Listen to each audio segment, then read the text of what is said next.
ఒక ఇంట్లో mother cat and father cat and baby bye cat మొత్తం ముగ్గురు కూడా చాలా హ్యాపీగా ఉండేవారు అనమాట.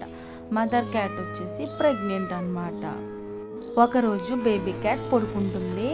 మమ్మీ డాడీ కూడా మాట్లాడుకుంటూ ఉండగా పెద్ద పిడుగొచ్చి చెట్టు మీద పడి ఆ చెట్టు ఇంటి మీద పడి ఇల్లంతా కాలిపోతుందన్నమాట.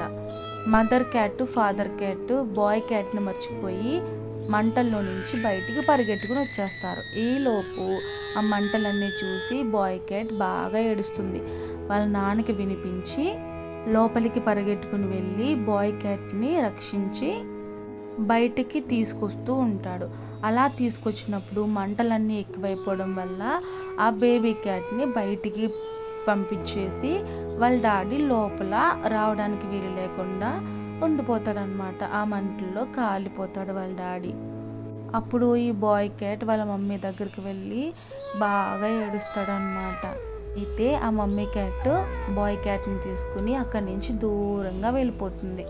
అయితే అలా దూరంగా వెళ్ళినప్పుడు ఒక అడవి వస్తుంది అనమాట. అలా అడవిలోకి నడుచుకుంటూ వెళ్తుంది. అలా వెళ్తున్నప్పుడు వెనకాల నుంచి పిశాచాలు దెయ్యాలు అవన్నీ కూడా వచ్చేసి వీళ్ళిద్దరిని బాగా పరిగెట్టిస్తాయి అన్నమాట. అయితే మదర్ క్యాట్కి బాయ్ క్యాట్కి భయం వేసి పరిగెట్టుకుంటూ ఒక చోటకి వెళ్ళిపోతారు. అయితే మమ్మీ క్యాట్ ప్రెగ్నెంట్ కదా, బాగా నొప్పులు వస్తాయి అన్నమాట.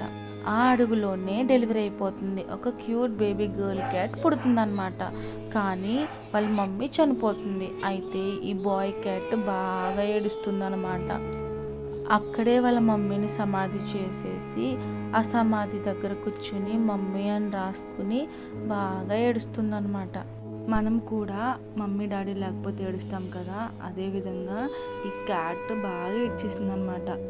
అయితే ఇంక అడవిలో ఉండకూడదని చెప్పేసి చాలా ఫాస్ట్గా తన చెల్లి క్యాట్ని తీసుకుని అడవి నుంచి బయటకు వచ్చేస్తుంది. అప్పుడు అక్కడ ఒక వ్యాపారం చేసుకునే ఆయన వాళ్ళిద్దరిని చూసి జాలిపడి ఆయనతో తీసుకువెళ్ళిపోతాడు అనమాట. మీకు ఈ స్టోరీ నచ్చిందా? నచ్చితే లైక్ చేయండి.